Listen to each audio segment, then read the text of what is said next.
Good morning everyone. आज के इस क्लास में हम लोग पढ़ेंगे पल्स ट्यूब रेफ्रिजरेशन के बारे में। पल्स ट्यूब रेफ्रिजरेशन को क्रायोजेनिक रेफ्रिजरेशन भी कहा जाता है। क्रायो एक ग्रीक वर्ड है जिसका मतलब होता है कूल्ड समथिंग, यानी कि कोई भी चीज को ठंडा करना। तो पल्स ट्यूब रेफ्रिजरेशन को क्रायोजेनिक रेफ्रिजरेशन भी कहा जाता है। ये पल्स ट्यूब रेफ्रिजरेशन का जो सेटअप होता है वो इस तरह का होता है फिगर में कि एक कंप्रेसर होता है। कंप्रेसर के जस्ट बगल में रिसीवर लगा हुआ रहता है। फिर एक वाल्व होता है जिसको कंट्रोल वाल्व कहते हैं। कंट्रोल वाल्व से एक रीजनरेटर कनेक्टेड होता है और रीजनरेटर से एक पल्स ट्यूब कनेक्टेड होती है। इस पल्स ट्यूब के अपर पार्ट से, अपर हिस्सा से एक हीट एक्सचेंजर लगा हुआ रहता है, जहाँ पे जो कि हमारा कूलिंग सिस्टम होता है, जिसको हमें कूल करना है, वो एक हीट एक्सचेंजर लगा हुआ रहता है। और फिर जो है एक हीट एक्सचेंजर पल्स ट्यूब के आफ्टर जो है जहाँ पे हीट की रिजेक्शन होती है और वहाँ लगा हुआ रहता है। तो ये हमारा एक बेसिक डायग्राम है, block diagram pulse tube refrigeration का। तो आइए पहले हम समझते हैं कि ये वर्क कैसे करता है। तो पल्स ट्यूब में रेफ्रिजरेशन में जो वर्किंग गैस के रूप में यूज होता है वो होता है हीलियम गैस। यानी हीलियम गैस जो है ये पूरे साइकिल में फ्लो करता है। तो initially helium gas lower temperature lower pressure पर क्या होता है, यहाँ कंप्रेसर में इन करता है। कंप्रेसर में जहाँ पर हम वर्क इनपुट जो है देते हैं, तो वर्क इनपुट देने से कंप्रेसर जब स्टार्ट होता है तो कंप्रेसर इस हीलियम गैस के low temperature low pressure helium gas को कंप्रेस करता है, जिस कारण उसकी प्रेशर और टेम्परेचर दोनों राइज होती है। और वो जब आउट होता है कंप्रेसर से तो एक हायर टेम्परेचर हायर प्रेशर पर वो इंटर करता है रिसीवर में। रिसीवर का काम होता है कि जो भी कंप्रेसर से कंप्रेस्ड गैस आ रहा है उसको कलेक्ट करना। ये सिंपल एक कलेक्टिंग टैंक होता है। ये सारे मतलब जो भी कंप्रेसर से आउट गैस है, हायर टेम्परेचर हायर प्रेशर का गैस इस रिसीवर में आके कलेक्ट होता है, जमा होता है इसमें। इसके जस्ट बिसाइड में एक कंट्रोल भाल्व लगा हुआ रहता है। इस कंट्रोल भाल्व का काम है कि इसको जब हम ओपन करेंगे तो ये जो रिसीवर से जो गैस है वो आगे की ओर फ्लो करेगा।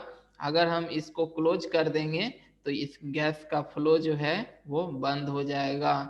तो अगर हम इस कंट्रोल भाल्व को ओपन करते हैं तो गैस जो है वो रिसीवर से आगे फ्लो करती है और ये फ्लो करते हुए आती है कहाँ पर, तो रीजनरेटर में। रीजनरेटर जो होता है वो एक नेट शेप का मतलब हो गया कि ये इस तरह का एक जाल टाइप का जो है वो स्टील वायर का एक जाल टाइप का ये बना हुआ रहता है ना। इसमें बहुत ही स्मॉल स्मॉल सा होल होता है, वाइड मतलब बहुत छोटा छोटा छेद होता है। तो रीजनरेटर जो है वो बहुत ही पोरस टाइप का होता है। तो रीजनरेटर का जो काम होता है वो यहाँ पर सेम वर्क होता है जैसा कि एक थ्रोटल भाल्व का होता है।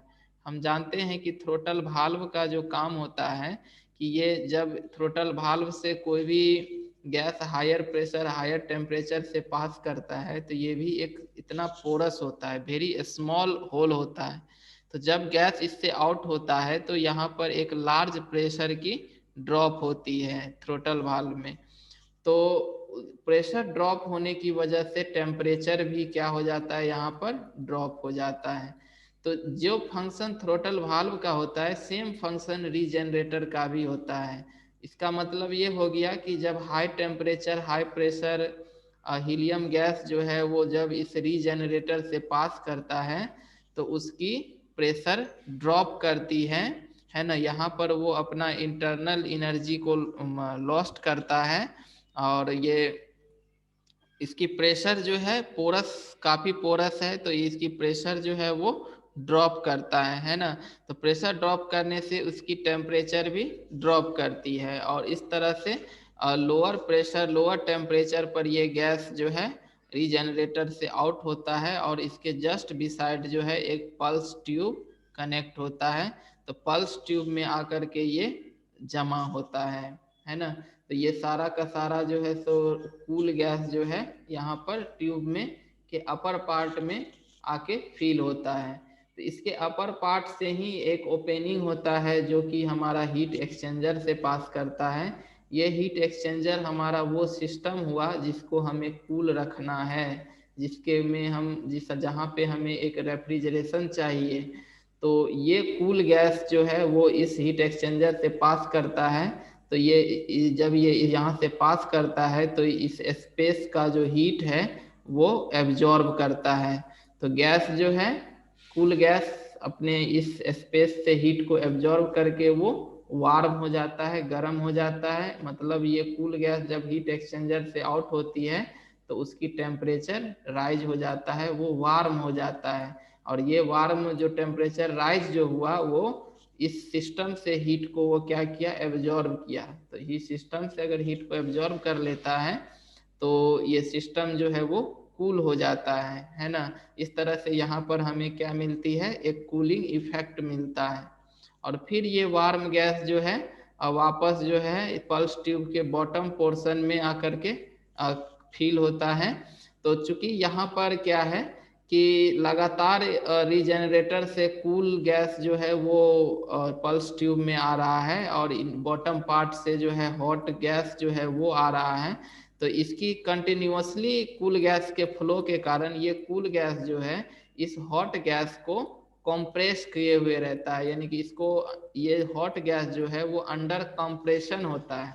किसके कारण, तो ये कंटिन्यूअसली जो कूल गैस पल्स ट्यूब में आ रहा है ये अपर पोर्शन को फिल किए हुए है और ये नीचे की ओर मूव करेगा और नीचे जो है वार्म गैस आ रहा है तो इसको ये कंप्रेस करता है ना। तो इसके बाद फिर यहाँ पर बॉटम पार्ट से ही एक ओपनिंग होता है जब वहाँ पे ये हीट एक्सचेंजर में पास करता है। तो ये वार्म गैस वापस इस बॉटम से हीट एक्सचेंजर में पास करती है।